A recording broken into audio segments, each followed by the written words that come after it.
Bismillahir Rahmanir Rahim.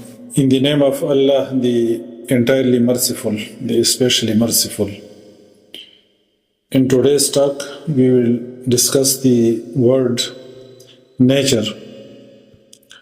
The word nature is used in everyday language by many people, and the word nature, as defined in the English dictionaries like Cambridge and Oxford, the Dictionary of Oxford defines the word nature as all the plants, animals, and things that exist in the universe that are not made by people.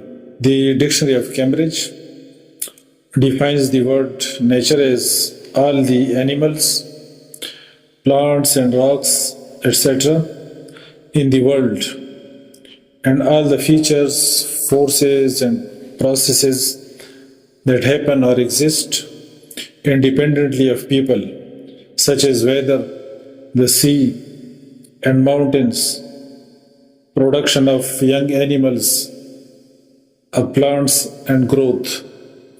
So they define the nature as all the things in the universe that are not made by people.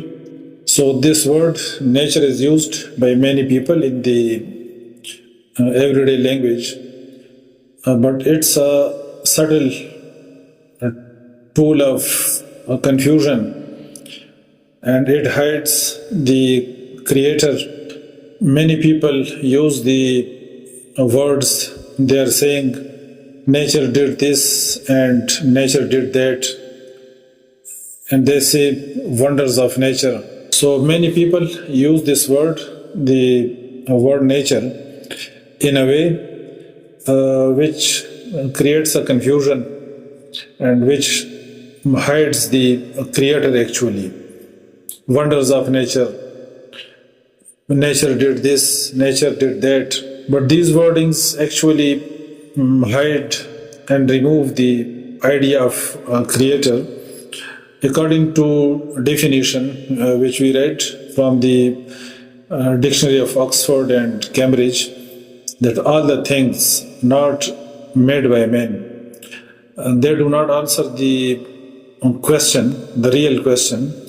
If the things in the universe, all the things in the universe, plants and animals and weather and sea, rocks, mountains, not made by people, then who did that? Calling something as nature does not explain its origin.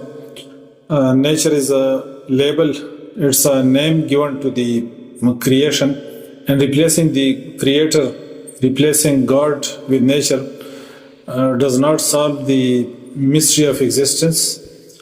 For example, building proves a builder, paintings prove painters. How can this vast universe exist without a creator?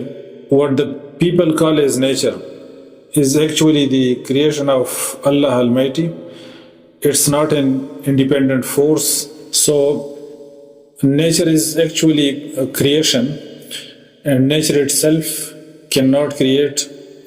Nature itself has no power and no intelligence and no power of decision making. So nature is nothing but creation, and creation proves a creator. Nature is nothing but creation, and creation without a creator is impossible.